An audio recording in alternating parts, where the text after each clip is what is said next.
Okay, so here is a potential due to a continuous charge distribution. So here we have a charge this as before, and here. So here we try to separate the disk into many rings with different radius. So each ring with a small width, and then every ring with a different radius, so that if we just integrate from 0 to capital R, then it forms the whole disk. Okay, so here, suppose the dq is the charge amount on this ring, and this is actually based on the electric potential is a scalar. So if you further cut the ring into many small packets like this, yeah. So for this one, okay, they generate the same electric potential for this point. And as much as this is a scalar, so we don't need to consider the just say the horizontal component can cancel whatsoever. So we don't need to care about that. So in this case, as much as this point has the same distances to all the packet on this ring with the same radius, then yeah, then we can consider, or every part will be the same. So in this sense, dq will be actually like, yeah, this is the surface charge density, times the area. So this area, yeah, this is a ring. It is hard to find this area. Maybe it's hard to understand why this area is like this. But here you try to cut this ring out and then try to expand it into a rectangle. Yeah, actually the same trick. So if this ring is very thin, you can regard it as a rectangle. And actually the height here will be dr prime. So because the radius of the whole disk is capital R, so here we use r prime to stand for the radius of the ring. And yeah, so actually this part we call it dr prime, and then the width of this rectangle will be the circumference of a circle. So this is actually like a 2 pi r prime. So this is the width of the rectangle. This is the height. So the area of this rectangle will be 2 pi r prime times dr prime. Okay. So this is actually the area. Okay, and this is the surface charge density as before. Okay, so the surface charge density multiplied by the area will be the charge in this area. Okay, so here, yeah, so here we have a dv equals k times dq over r. So yeah, actually the r from this range to here is a constant r. So yeah, we can use this. And then we try to plug in dq equal this expression to here. So we just have a sigma times 2 pi r prime dr prime here. And also, we will consider r is not a known variable. Rather than that, z is the known variable, because we try to consider the distance from the disk to that point would be the perpendicular distance. Okay, so c will be the known variable. And here, this is a right angle triangle. So r should be the square root of c squared plus r prime squared, like this. So we have r equal this term, and then we can do the integration. So this is dv. So for the total v, we just like to integrate this dv. And then, of course, we have already changed the variable to dr prime. And this L prime should be integrated from 0 to L rather than L. Sorry. This one should be L rather than L. Okay. So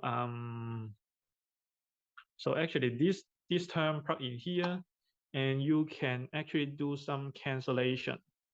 So here you can see 2 pi and 4 pi can be partly canceled. So you can see 2 epsilon naught here, and then sigma is here. So inside the integration side, we have a R prime dr prime on the top, and then we have this square root in the denominator. Okay, so this is not, this one should be R prime square rather than R square. Okay, so this one is easy compared to the previous one. This one is not so easy. Although you should know how to do that in the calculus class. And actually this one, as much as you know, this one, this R prime dr would be 1/2 d R prime square, like this. Maybe you are not so familiar with this one. You can consider this is like a dr prime square. Dr prime should be 2r prime. Or maybe you will be more familiar with like dx squared dx should be 2x. So here we just change x to be r prime. So we have this derivative, and then you try to make this this term to the right side, move this term over. So we have a dr prime square equals 2r prime dr prime. Or also you move these two to here. So we have 1/2 dr prime square equals r prime dr prime. So it's just like a chain rule, And yeah, so we have this one. And actually we can also add z square there because z is like a constant. So we just add c square here because this one is a constant. So take the derivative to a constant will be nothing but 0. So we can just add it there. So you can see we have this one in the d, and then here is the same thing. So it is like, yeah, you can actually change the variable. Maybe this one called u, so this is a square root of u. Then it's just like a polynomial with a power of -1/2. So with -1/2 power, integrating it, you add 1 power to it, and then you divide to this. So you just cancel this 1/2. So finally, integrating this one is nothing but the square root of this term, and then you evaluate it. So it is like sigma over 2 epsilon naught, and then you have c squared plus r prime squared. And then you evaluate from r prime equals 0 to r prime equals r. So when you substitute r prime equals r, you have a z squared plus r squared, and then take the square root, and then minus r prime equals 0. So it is you just ignore this term. You have a square root of z squared, which is nothing but z. So you have net minus z here. So the whole expression is like this. So compared to calculating the E field for the disk, this one is I think it is much simple than that one, because the electric potential is a scalar field. So it is easier to calculate. So note that the variable in the second integral r prime and not z. Okay.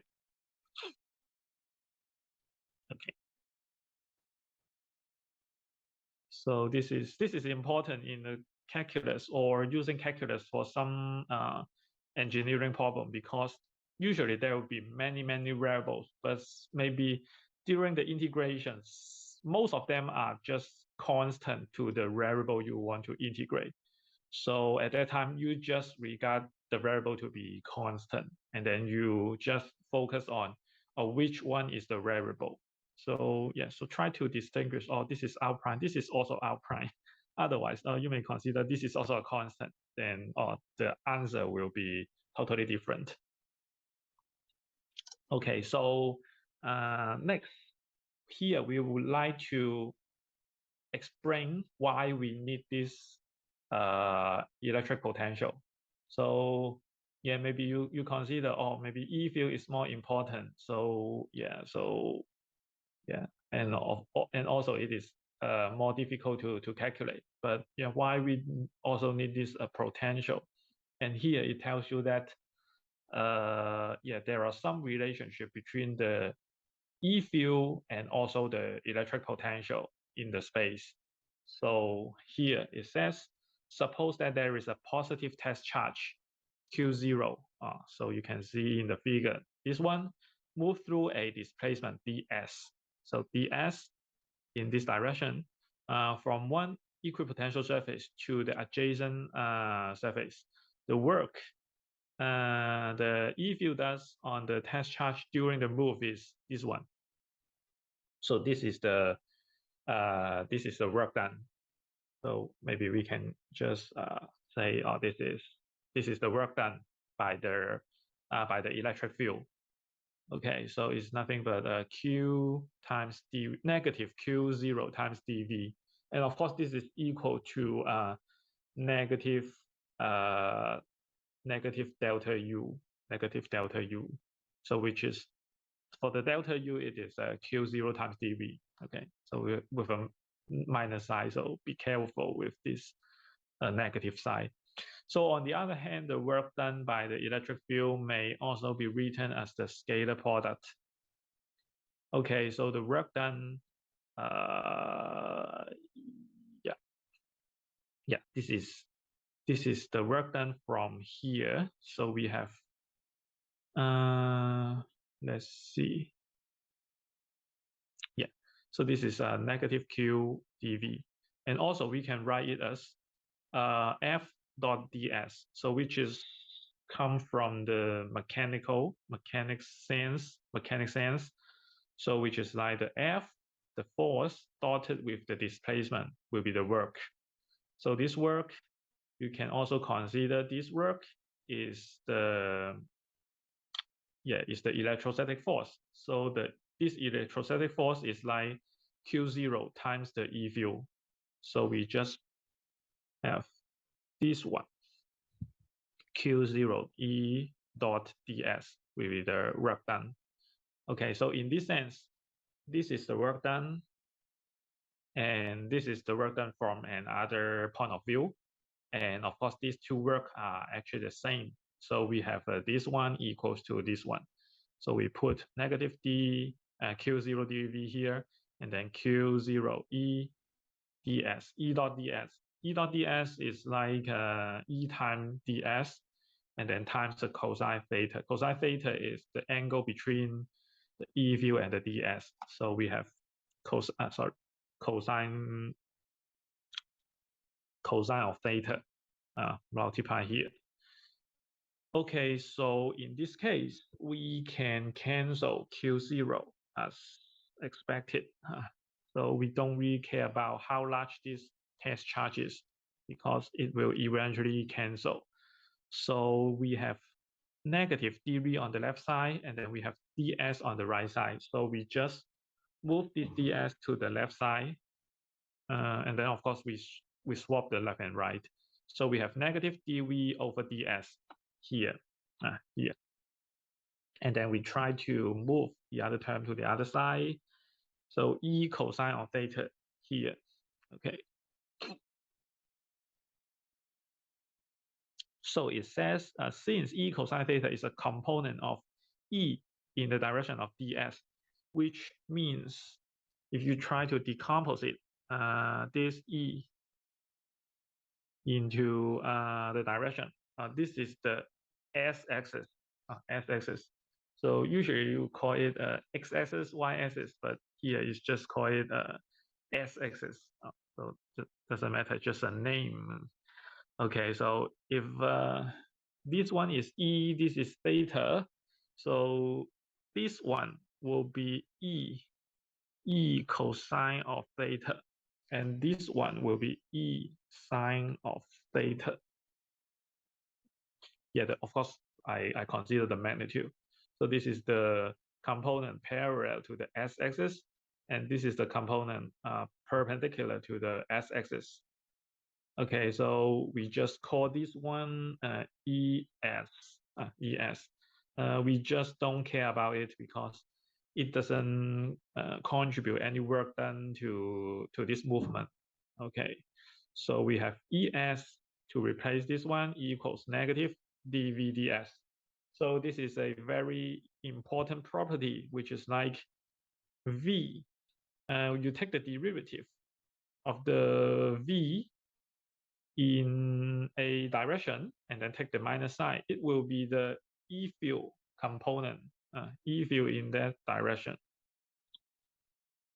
Okay, so generally, if we consider it is in a Cartesian coordinate, then we can write it as Ex equals negative dv dx, and then Ey equals negative dv dy, Ez equals negative dv dz. So we have a three component like this. Of course, in Cartesian coordinate, it is as simple as this.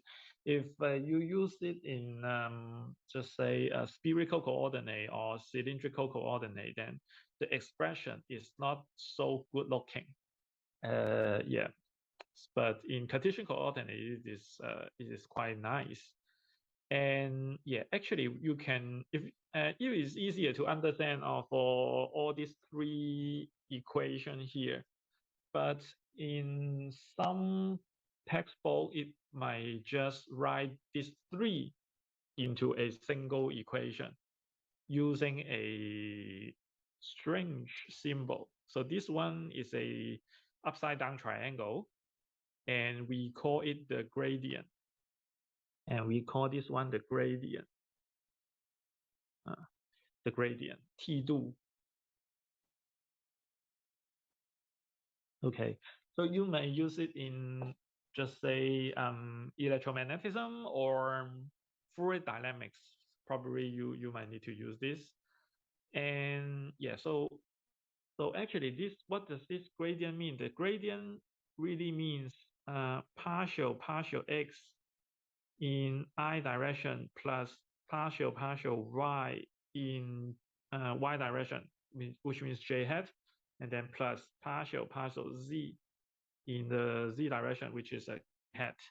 So this is so-called a gradient operator. 运算子. Just like in primary class, you learn the arithmetic like plus, subtraction, multiplication, and division. So these are so-called the operator. And here, this operator only operate on the foreign symbol, which is like this gradient operation operate on the electric potential. And then take the minus sign, it will become a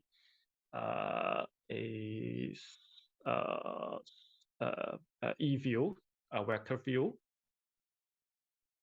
Okay, so it will be something like this. So if you just put it there, so it will be like, so if you really put in this here, it will be like E equals negative, and then we have a partial x, and then I, and then plus partial y, and then j hat plus partial z k hat, and then we put a v here. So this is a scalar, so we can just distribute. So we have a partial v partial x in x direction, and then partial v partial y j hat plus partial v partial z k hat. So it is like negative ex I hat plus ey j hat plus ez k hat, something like this. So yeah, so it's something like that. So we call it the gradient operator. And in this chapter, we already know this expression. So it is the other way around. If we know the E field, we dot it with ds, and then if we integrate it over a path from initial point to the final point, and then take the minus sign, it becomes the potential difference from the two endpoints. So yeah, so this is something like the integration. This is like the derivative or the differentiation, something like that.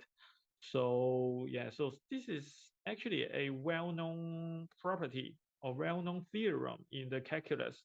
So maybe in calculus one, you should have already know what is so-called the fundamental theorem of calculus, which try to link the derivative and the integration. Because when you try to learn the derivative, which is usually like, for example, dy dx, you will use the definition like using the limit, like y of x plus delta x minus y of x, and then over delta x, and then delta x tends to 0. So you use this to define the derivative. And then for the integration from a to b f of x, you will usually use the Riemann sum. But but finally, when you try to calculate the indefinite integral, you will just try to use the antiderivative for the indefinite integral rather than going through the Riemann sum. So why we can do this? So actually, the fundamental theorem of calculus tells you if integration from a to b, I mean if you know let's say f of x and then prime equals f of x, then integration of f of x dx from a to b should be like f of b minus f of a. So this is the so-called fundamental theorem of calculus. And of course, this is in 1D, and in 3D, then actually this one is the fundamental theorem of calculus. So this is the integration. Actually, this is a line integration, or maybe in one, actually in high dimension. So this is an integration. This is a derivative, because for this gradient operator, you can see this is the partial derivative. Yeah. Of course, there are still other similar fundamental theorem of calculus. Actually, you will see them in this course later. Yeah, but yeah, if you have interest, you can try to track it on the Wikipedia for the gradient theorem. So actually, it writes like this. Of course, for different textbooks, the notation will be different, but generally they means the same thing. Okay, so here we talk about the relationship between the electric field and the electric potential. So the electric potential is a scalar field. The E field is a vector field, and the relationship is like you take the negative sign of the gradient of the electric potential will be the E field. So that's a way why we need the electric potential, because in the end, we still want to know the E field. Yeah, this is the goal we want to know. So given a structure, you may use the method. So given a structure with charges, with charge distribution, so you can use, the first way is to use the method we introduced in chapter 22. You directly go for the integration. And then you try to calculate the E field. But yeah, it might be difficult to calculate. But yeah, actually, Uh, of course, in the homework or exam, you cannot use computer. But yeah, recently maybe you can use some computer software, or yeah, or maybe yeah, write some coding to do the integration. Maybe is a possible way to do that. And another way, if you think, oh, this one is too difficult for hand calculation, might be you can use, okay, the method we introduced in chapter 23, which is applying the Gauss law. So of course you need to understand what is the surface integration, what is the flux, how to do the surface integration for the Gaussian theorems, and then you consider the charge enclosed by the Gaussian surface. Yeah, and of course, if you really need to use the Gauss law, the structure should have some kind of symmetric to simplify the calculation. Otherwise, the Gauss law might not help you too much. So this is the second way. And for the third way, if both of them are also complicated, then you may try to calculate the electric potential first. Maybe it is easier because even though you still need to use the integration,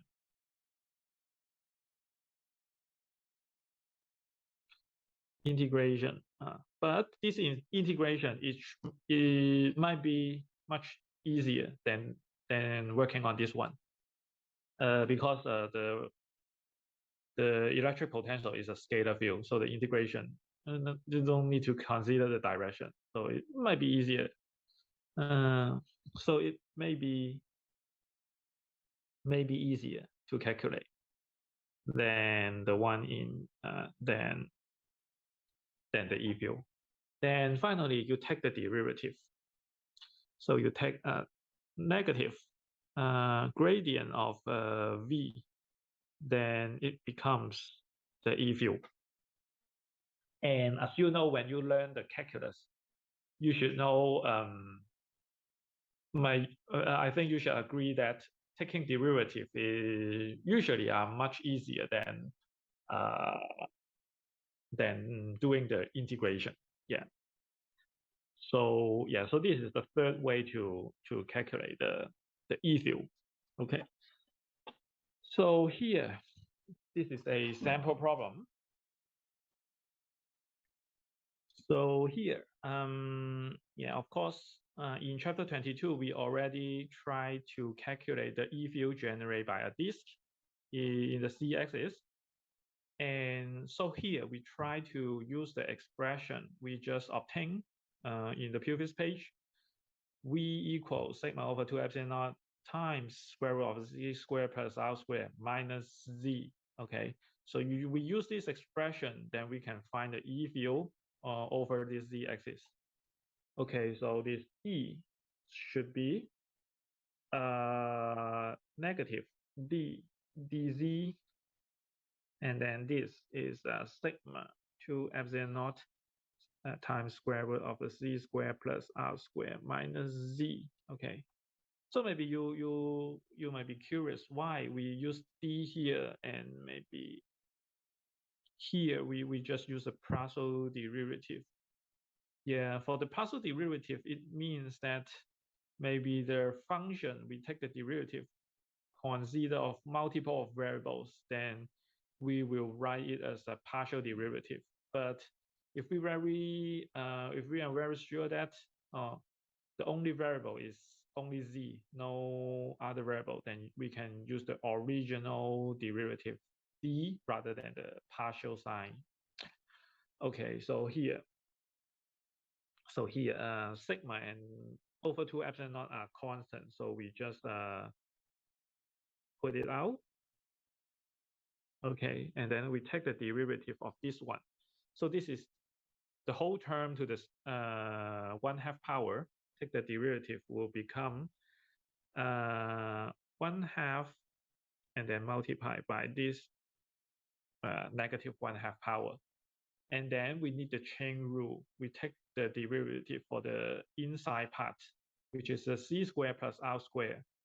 So r squared is a constant, so we take the derivative of this one will be 2z, 2z. And then for this one is easy, -1. Okay, and so here we can just cancel these two and these two.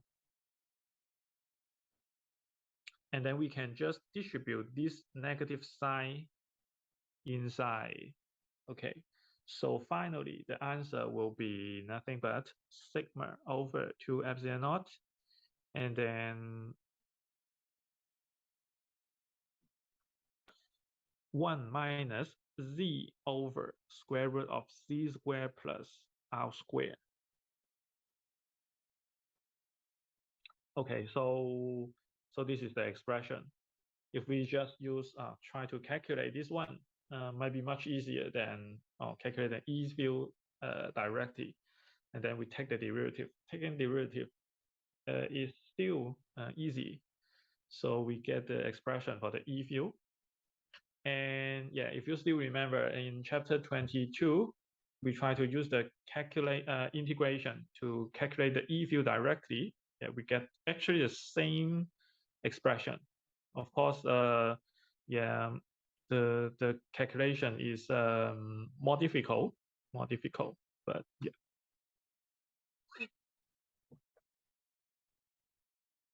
Okay, so far any questions?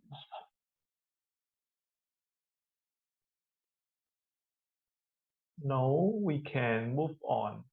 So here we also need to introduce another variable called the potential energy or electric potential energy due to a charge of particle.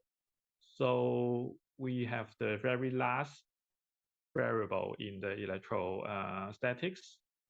So in this chapter, so actually this is electric potential energy. So for two particles as separation out, like this one, Q1, Q2 with a separation out, then of course, you know, there will be Coulomb force either attracting each other or either repelling each other. So in this case, both of them are positive charge. So there will be a force. There will be a force repelling them. So if you really need to hold these two charge at that position, then it stores some energy. It stores some energy. So yeah. So this energy will be this K. This is K 1 over 4 pi epsilon naught times Q1, Q2 over R. Q1, Q2 over R. Okay, so this is nothing but the electric potential energy.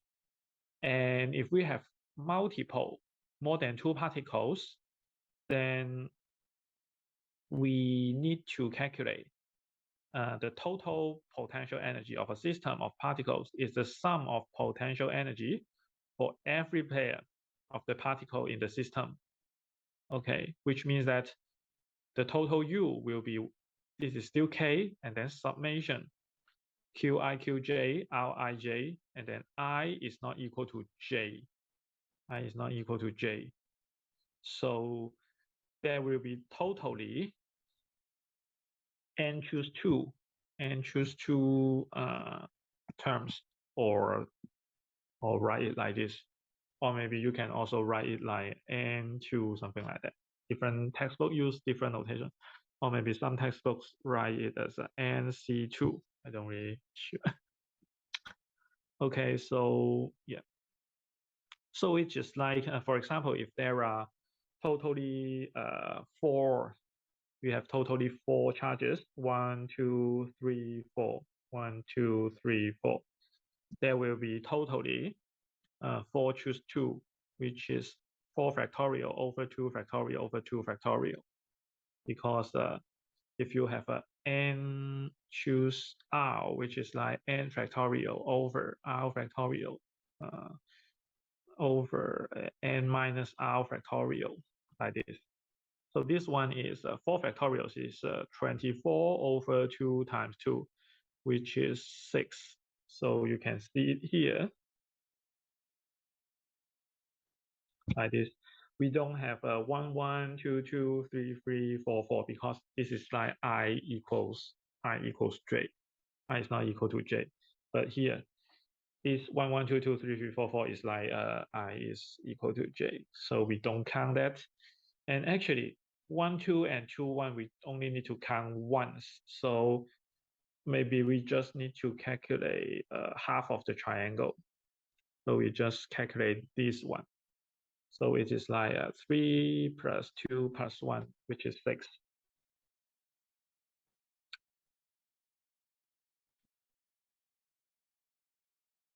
Okay, so here let's take a look at this sample problem to see how we can get it. So here we have only 3 charges, which is like 3 choose 2, which is like 3 factorial over 2 factorial over 1 factorial, which is 3, only 3 times to calculate. Okay, so here it says a 3-point charge held in a fixed position by force that are not shown, which is what is the electric potential energy U of the system of charges. Assume that D is 12 centimeter, Q1, Q2, Q3 are these values, in which Q equals 150 nanocoulomb.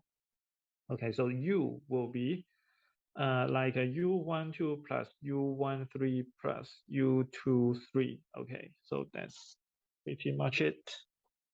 Okay, so here we have 1 over 4 pi epsilon naught, and then all the distance are all d, so which is like 1 over d.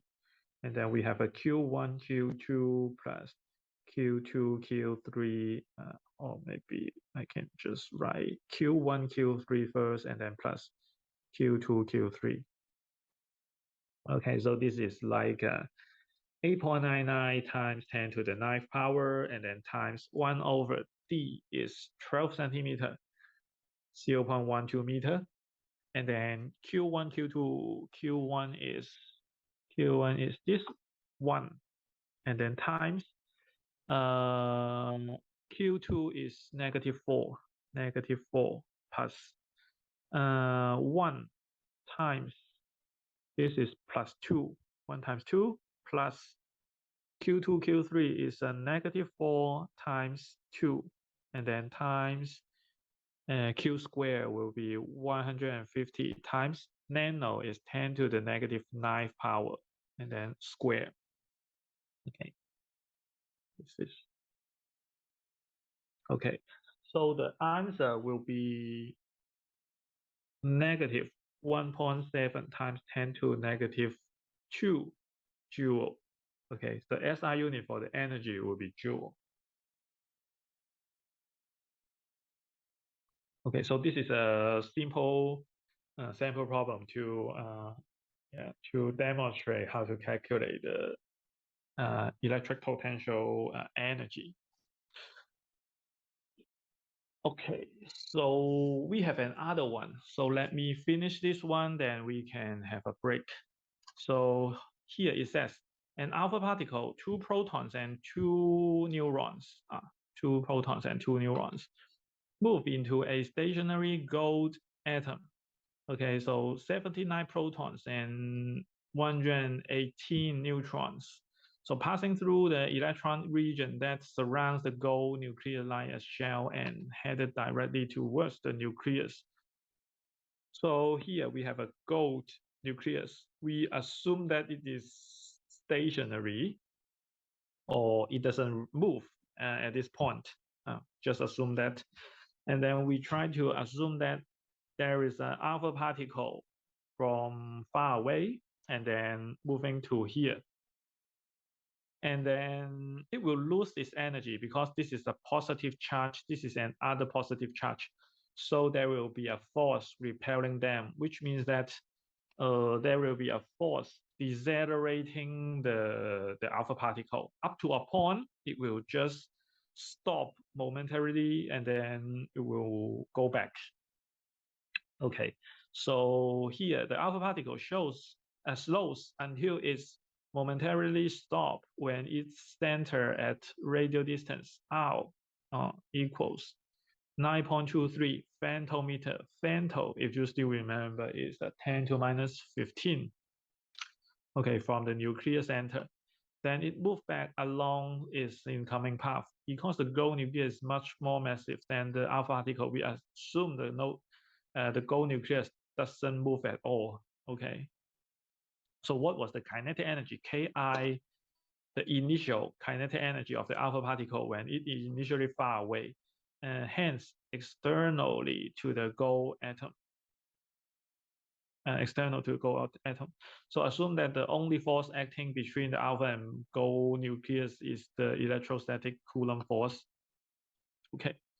So here we just simply use the conservation of mechanical energy, which is like the initial kinetic energy plus the initial potential energy equals the final kinetic energy plus the final potential energy.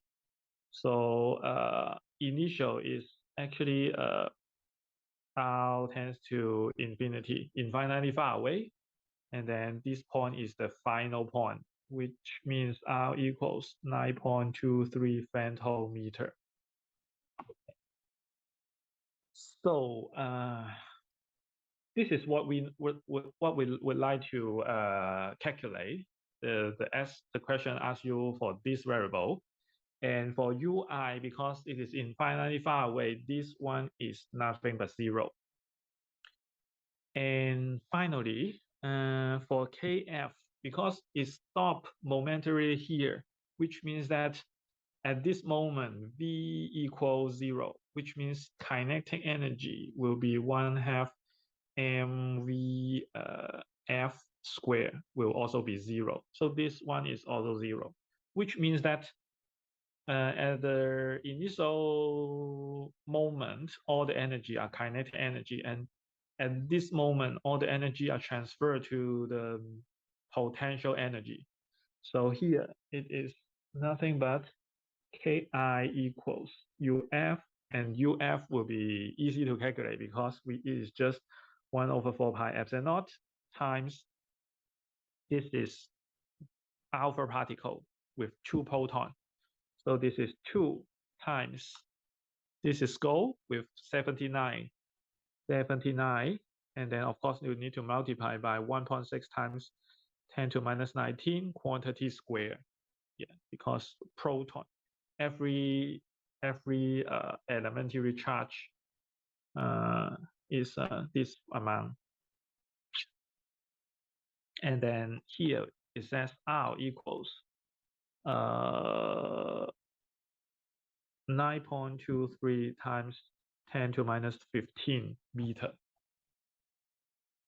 Okay, so this is nothing but 3.94 times 10 to negative 12 joule.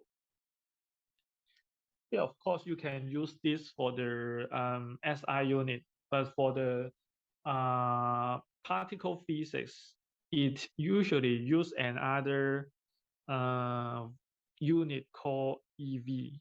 EV. How to calculate EV is to use 3.94 times 10 to minus 12. You transfer this to EV is to divide it by 1.6 times 10 to minus 19. Then this value is like 24.6 times 10 to the 6th power, or maybe you can write it as a mega EV.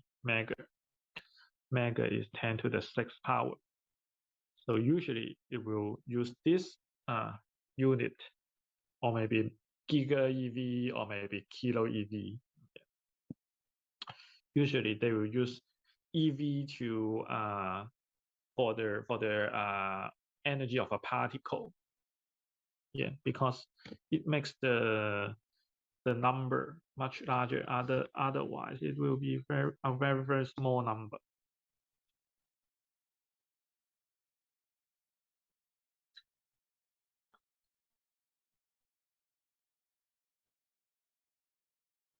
Okay, so maybe let's have a 10 minutes break first.